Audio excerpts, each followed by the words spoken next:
On November 28, 2016, Abdul Razak Ali Artan, who was a recent legal refugee into the United States from Somalia, rammed his car into students at the Ohio State University before getting out and hacking at others with a machete. A total of 11 people were injured. Luckily, within a minute of the attack, Abdul was shot and killed by police officer Alan Harujko, potentially preventing the death of many innocent students.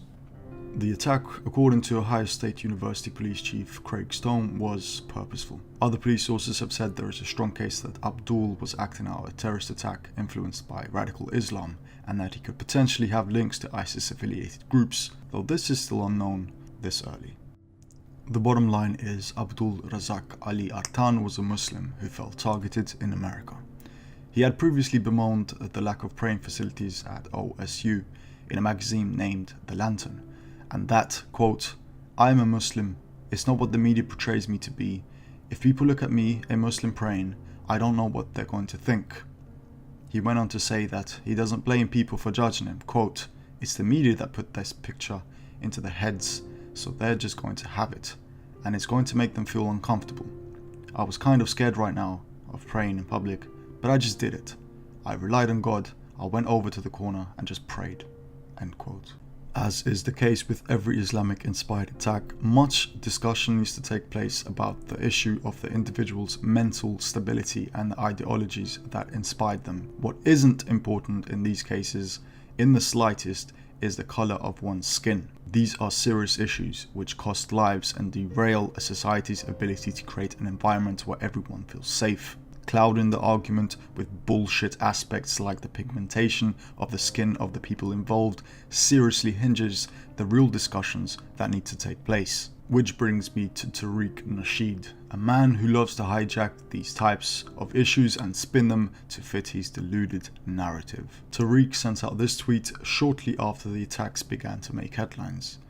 Notice how for Tariq, the important details of this terrorist attack were the colours of the people involved, and how it is interesting that the officer is being proclaimed a hero. I don't think the mothers and fathers of the students who were attacked and could have been killed were it not for the police officer's intervention would find it all that interesting.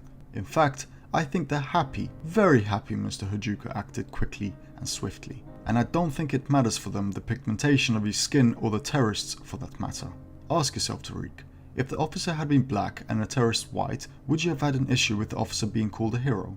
I doubt it, as that probably doesn't fit into your narrative. Tariq also stated in his tweets that he was surprised the word Somali was trending on Twitter. My guess is that he finds this to be evidence that the hundreds of thousands of people who tweeted this, or the many news stations that acknowledged the attacker was Somali, are white supremacists and racists.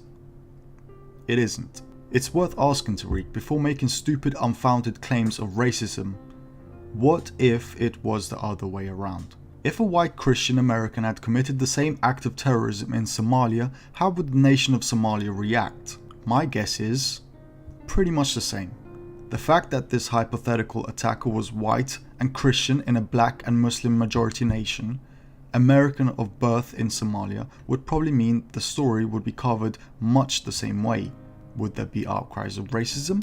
No, and rightfully so, because stating he was a black man from Somalia is not automatically attributing these traits as to the reason why this attack was carried out. There are no links.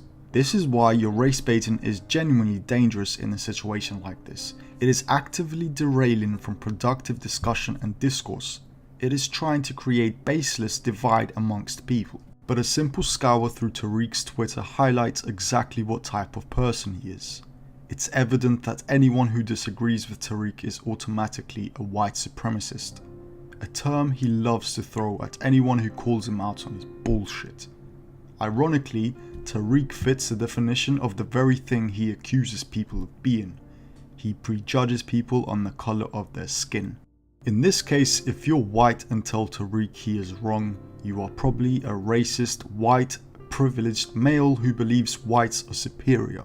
In reality, Tariq is as much of a bigot and racist as the actual bigots and racists he tactically retweets to reinforce his narrative. Luckily, the majority of people who replied to his tweets, regardless of their color and race, do not fit this description, and did not fall for these tricks. They correctly saw this as an issue of ideology, terrorism and heroism in the case of Officer Alan Haruchko. But I'd rather not get into Tariq and his divisive persona too much. People would have more luck shouting at a brick wall than attempting to get an intelligent response from him. The thing that pisses me off the most is that in this particular situation, deviating the discussion from ideology and mental health to a race issue is not only stupidity of the highest order, but dangerous. And I would hope people stop giving this moron the time of day and focus on what really matters.